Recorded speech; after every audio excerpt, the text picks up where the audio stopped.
मैं मौजूद हूँ एक गौशाला में, जो कि एक आश्रम के अंदर है। यह आश्रम उन सभी साधु संतों के लिए है जो देश भर से यहाँ पर आते हैं, समय बिताते हैं, हफ्ता महीना बिताते हैं यहाँ पर। बहुत ही ज़्यादा बड़ी जगह है, सुंदर जगह है, पीसफुल जगह है। और यहाँ पर गायों की भी सेवा की जाती है और इसी हेतु के लिए यहाँ पर गौशाला भी बनाया गया है, जहाँ पर हमारे भारत की जो देसी प्रजाति है गीर गाय की, उसकी रक्षा, उसकी सेवा की जाती है। यहाँ पर जो परिवार भी रहते हैं जो गायों की सेवा के लिए रखे हैं, बहुत प्रेम से समय समय पर इनको, इनकी सभी ज़रूरतों को पूरा करते हैं। देखिए यहाँ पर बहुत सारी गाय है। पिछले काफ़ी दिनों से मैं यहाँ पर आ रहा हूँ, प्रतिदिन बहुत समय यहाँ पर बिता रहा हूँ इन गीर गायों के साथ। तो एक दोस्ती सी बन चुकी है, मित्रता हो गई है इन गायों से, लगाव बन चुका है और यहाँ के लोगों से भी। अभी इस नन्हे बछड़े ने घास खाना देखिए शुरू ही किया है और सीख रहा है कैसे सूखे चारे को खाना है। अभी भी ये दूध पीते हैं बछड़े।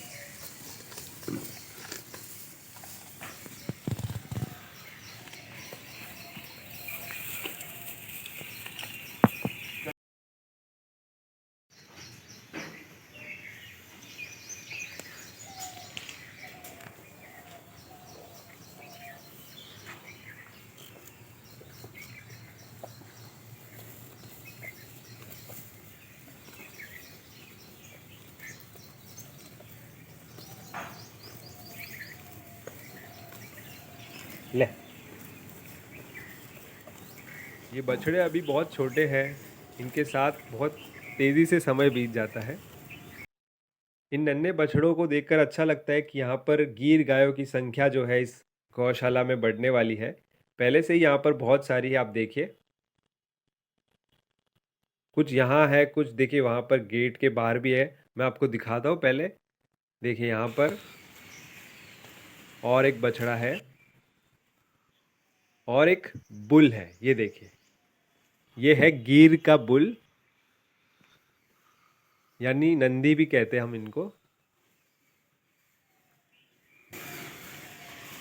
है ना बहुत बड़ा और शानदार। इसके पास भी जाएंगे, पहले देखिए इन बछड़ों से दोस्ती करते हैं।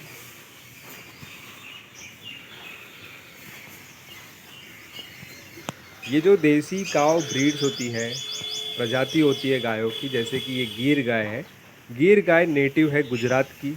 ऐसी भारत में बहुत सारी नेटिव काव की ब्रीड्स पाई जाती है।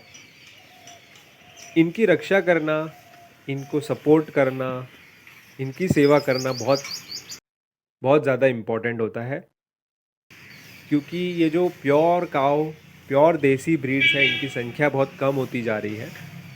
बहुत ज़्यादा मिक्सिंग होती है। बहुत सारी फॉरेन ब्रीड्स है जो ज़्यादा दूध देती है, इन वजहों से उनको लोग रखना पसंद करते हैं। लेकिन देखिए, कल्चरली जो क्लोज़ है, जिनके साथ हमारा डीप कनेक्शन है, वो है इन देसी गायों के साथ। तो इनके साथ समय बिताना, आपकी जितने भी दुख दर्द है, जितनी भी पीड़ा है, अगर आप गायों के साथ समय बिताते हैं, बहुत कम हो जाएंगे, बहुत ख़त्म हो जाएंगे। तो आपका मन बहुत प्रफुल्लित हो जाएगा, आनंदित हो जाएगा, अगर आप इनकी सेवा करते हैं, इनके साथ समय बिताते हैं। आपके आसपास भी अगर गौशाला है तो वहाँ पर जाइए और इनकी सेवा कीजिए। अगर आप रख सकते हैं तो गायों को रखिए। अपना जो दूध है वो खुद अगर हम उत्पादन करें उसका, तो ये जो कमर्शियल इंडस्ट्रियल स्केल पर जो काव के प्रोडक्ट्स बनते हैं, जिसमें बहुत कंट्रोवर्सी भी है, बहुत सारे कंसर्न्स भी हैं कि किस कंडीशंस में आर्टिफिशियल इम्प्रेगनेशन, हमेशा जो गाय होती है उनको प्रेग्नेंट रखा जाता है ताकि वो दूध देती रहे। बहुत सारे दर्दनाक किस्से देखने मिलते हैं और होता है, इट इज़ अ फैक्ट। वरना इंडस्ट्रियल स्केल पर इतना ज़्यादा मिल्क प्रोडक्शन, मिल्क के बाय प्रोडक्ट्स जैसे पनीर, घी, इनका बनना पॉसिबल ही नहीं है। अब हर एक चीज़ का बनना जो है समय लगता है उसमें, तो बट ये हो रहा है।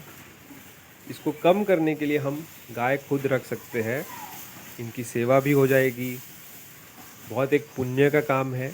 और साथ ही जो एट्रॉसिटीज़, जो परेशानियां गायों को फेस करनी पड़ रही है भारत में मिल्क प्रोडक्ट्स के लिए, वो भी हम कम कर सकते हैं।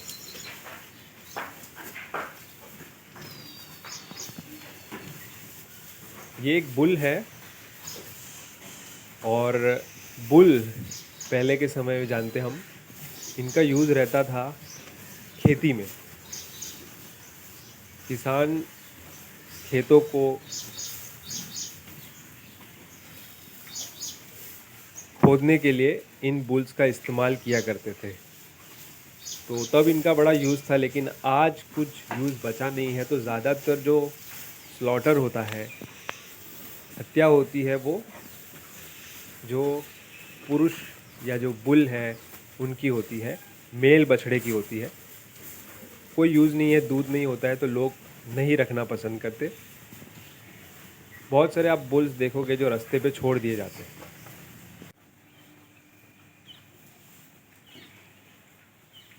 ऐसे सेवा आश्रम जो है, ऐसे गौशाला जो है, जहाँ पर इनकी बहुत अच्छे से सेवा की जाती है, ये भारत में बढ़ने चाहिए, इनकी संख्या बढ़नी चाहिए, और लोगों को आना चाहिए समय बिताने के लिए। हफ्ते में एक बार तो आ ही सकते हैं, ताकि हम नज़दीक से इन गायों के साथ मित्रता हो हमारी। हमारी जो संस्कृति है भारत की, वो हमेशा गायों के साथ जुड़ी रही है।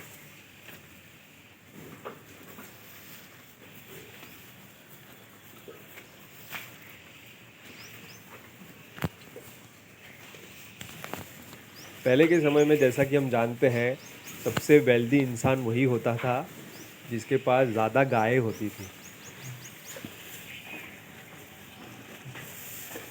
पशुधन कहिए, गौधन कहिए।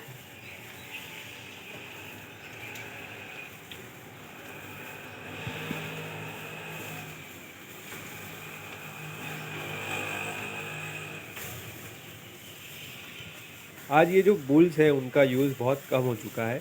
ज़्यादातर डेकोरेशन, इनको डेकोरेट करके फेस्टिवल्स में यूज़ करते हैं, और नंदी के तौर पर भी इनकी पूजा होती है।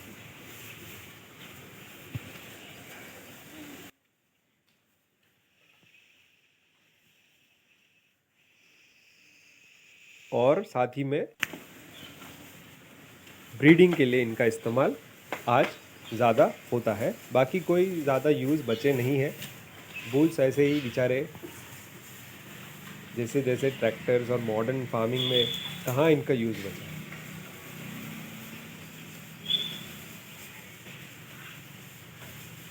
लेकिन होप है, बहुत पॉजिटिव साइन देखने मिल रही है भारत में, जहाँ पर ऑर्गेनिक खेती जो है बढ़ती जा रही है।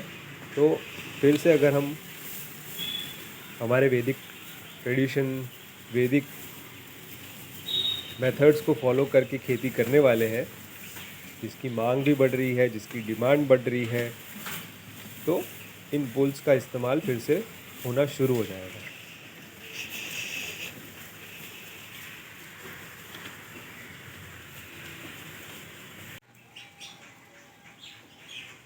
गीर गाय की पहचान बहुत बहुत सारे तरीक़ों से की जा सकती है। पहले तो आप इनके कान से इनका पता लगा सकते हैं। बहुत लंबे कान होते हैं, जो अगर आप नीचे से देखें तो टच भी हो सकते हैं। बंद होते हैं, ऐसा लगता है किसी लीफ को बंद किया गया है। इनके जो सींग होते हैं वो भी एकदम दबे होते हैं। आँखें भी ऐसे लगती है कि बंद है। ये सारी पहचान होती है गीर गाय की, जो प्योर गीर गाय है उनकी। हम्प होता है। सारी देसी काउस जो होती है, देसी प्रजातियाँ होती हैं, उनके ऊपर एक हम्प बना होता है, और ये हम्प इंडिकेट करता है देसी ब्रीड्स। फॉरेन ब्रीड्स में ये हम्प देखने नहीं मिलता है।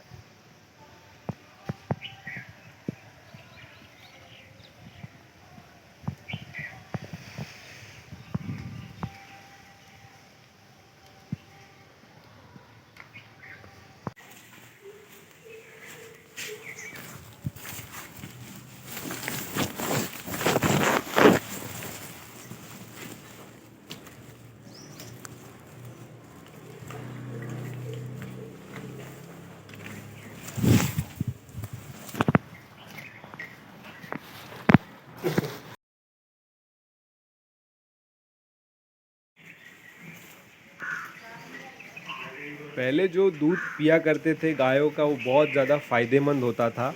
आज आप कंपेयर कीजिए तो ज़्यादा फ़ायदा नहीं होता है। इसकी पीछे जो वजह है वो है कि गाय क्या खाती है वो भी बड़ा महत्वपूर्ण होता है। क्या किस चीज़ पर चरती है। ऑर्गेनिक फार्मिंग जैसे कि यहाँ पर देखें तो जो भी इनको चारा दिया जाता है वो यहीं पर उगाया जाता है बड़े एक ऑर्गेनिक तरीके से, जिसमें केमिकल्स का इस्तेमाल बिल्कुल नहीं होता है। प्योर ऑर्गेनिक तरीका है जिससे यहाँ पर खेती की जाती है, इनके लिए चारा उगाया जाता है, जिससे ये बीमार भी कम पड़ती हैं और इनमें जो दूध देती है फिर वो बड़ा गुणकारी होता है। बहुत सारे हर्ब्स जो होते हैं मेडिसिनल हर्ब्स जैसे अश्वगंधा वगैरह वो भी इनको दिया जाता है ताकि न्यूट्रिशन जो है वो दूध में भी वो आ सके।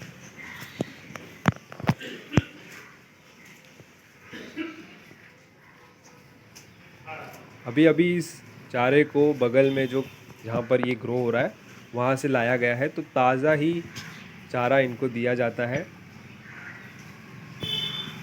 ये सारे फैक्टर्स जो है डिसाइड करते हैं कि मिल्क क्वालिटी, मिल्क में न्यूट्रिशन कितना होगा और इनकी हेल्थ भी, इन देसी गाय की हेल्थ भी अच्छी रहती है। वैसे जो देसी गाय होती है जैसे कि ये गिर गाय है, फॉरेन ब्रीड्स के मुकाबले बहुत कम बीमार पड़ती है, क्योंकि ये एवोल्यूशन के कारण भारत में रहने के लिए आदी हो चुकी है, एडेप्ट हो चुकी है। भारत में जैसे ज़्यादातर जगहों पर बहुत तेज़ धूप गर्मी होती है, 40 डिग्री के ऊपर समर्स में टेम्परेचर रहते हैं नॉर्मली, तो ऐसे में इन देसी गायों को दिक्कत नहीं होती है जैसे कि गिर गाय को, तो बीमार भी ये कम पड़ती है। फॉरेन ब्रीड्स में आपको दवाई, बीमारियाँ, इन सब चीज़ों का सामना करना पड़ता है। तो अगर आप गाय रखना चाहते हैं तो हमेशा देसी प्रजाति रखिए और साथ ही इनकी सेवा भी हो जाती है, जो हमारे धर्म में हमको कहा जाता है, बड़ा इम्पोर्टेंट है।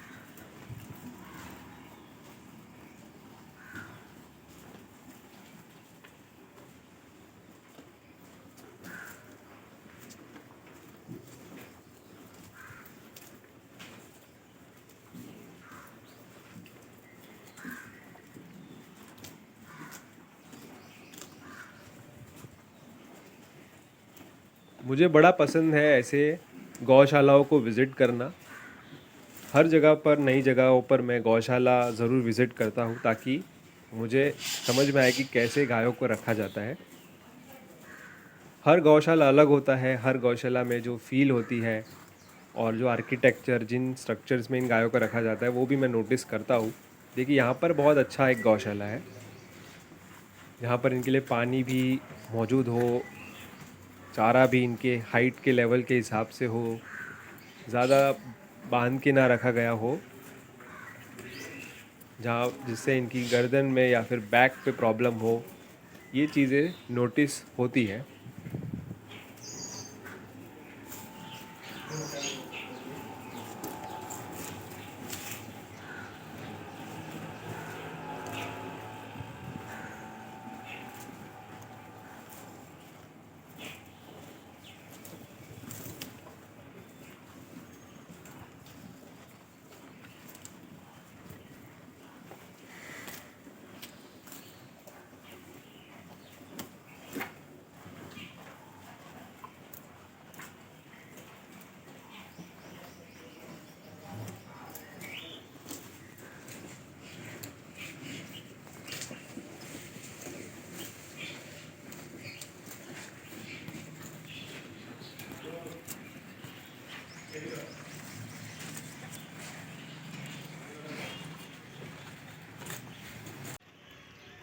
आश्रम में मौजूद बाकी की गायों को यहाँ पर इस बाड़े में रखा जाता है।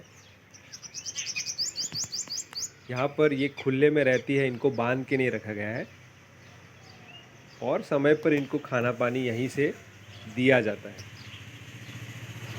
ये टेम्पररी इनका घर है, बाकी ये फ्री होती है, लेकिन थोड़ी सी ज़्यादा ये आक्रामक है, थोड़ी अग्रेसिव है, इस वजह से यहाँ पर है। क्योंकि बाकी जो दूसरी गाय है, बछड़े हैं, उनको ये परेशान ना करें।